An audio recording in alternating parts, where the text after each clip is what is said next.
guys, ayan, magluluto tayo ng adobong sitaw. Ang ating sitaw, yung beef, yung karne na pangsasahog natin, garlic and onion. Ayan, nag-iinit na rin ako ng mantika. Guys, sinuna ko yung karne kasi para maluto siya. Kasi kapag inuna ko yung bawang at sibuyas, baka masunog kagad. Kaya ito, iuuna muna natin yung karne. Kailangan yung mag-brown siya. Hintayin natin muna siya mag-brown. So, yung karne lang nilagay ko kasi mas masarap yung medyo maraming sitaw. Ayan, i-golden brown muna natin siya. Guys, nailagay ko na yung bawang kasi medyo luto na yung karne. Ngayon, lulutuin ko muna ng mabuti yung bawang. Isusunod ko yung sibuyas naman. Kapag medyo golden brown na yung bawang para maisunod na yung sibuyas.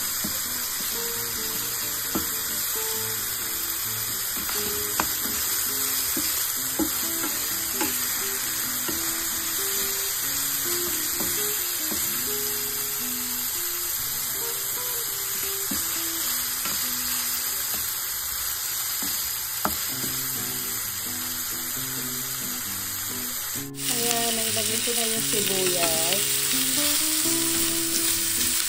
Lutuin muna natin siya mabuti. Gisa-gisa muna natin.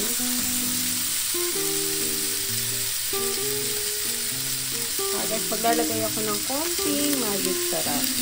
Pampalasa lang natin. Konting-konti lang.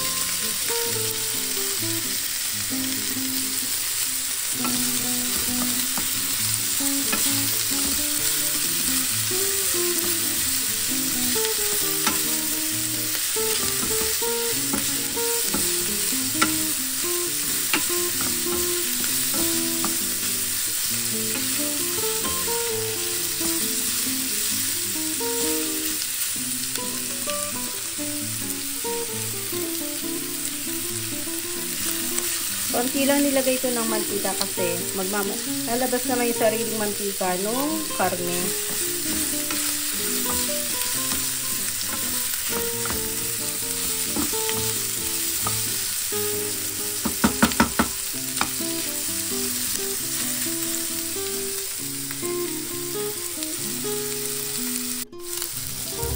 Sunod naman guys, maglalagay tayo ng toyo, markapina.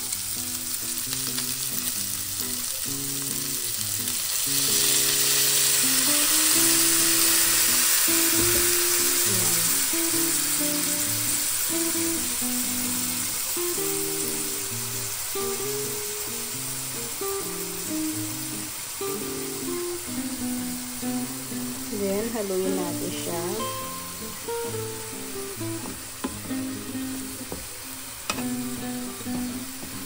Tapos, isusunod natin yung sitaw.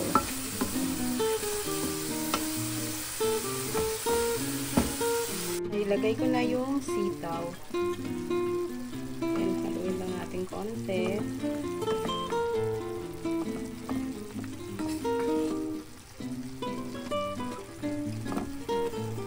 Tapos, lalagyan ko siya ng tubig.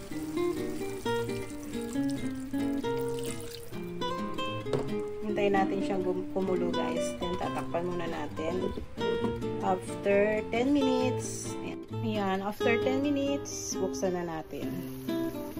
Tulo na siya guys. Haluin natin.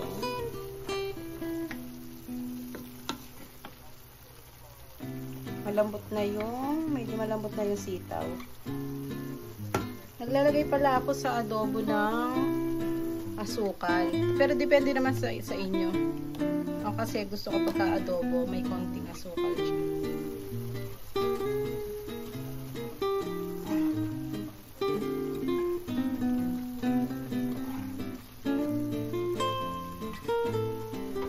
Tapos lalagyan ko din siya ng lemon.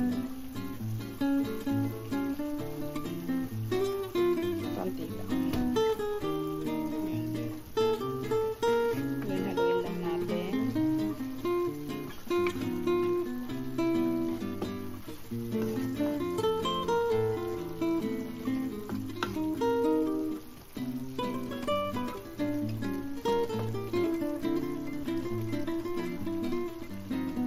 malapit na siyang maluto.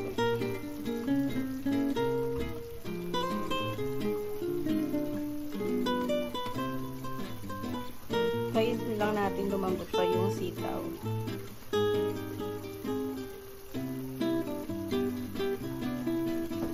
Titignan ko na yung lasa.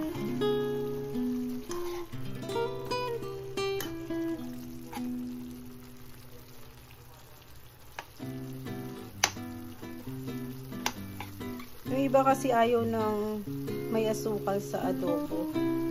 Kaya ako gusto ko may konting asukal siya.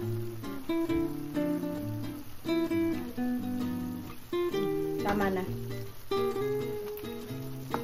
Okay na yung lasa, guys. Hindi siya maalat, hindi matamis, sakto lang siya.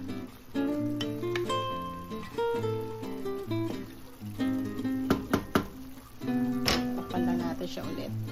After 3 minutes, luto na. Yan, after 3 minutes, bubuksan natin siya ulit. So guys, bango. Luto na ang ating adobong sitaw. Tapos mamaya, magpiprito ako ng isda. Yun guys, lambot na yung sitaw, tsaka yung karne.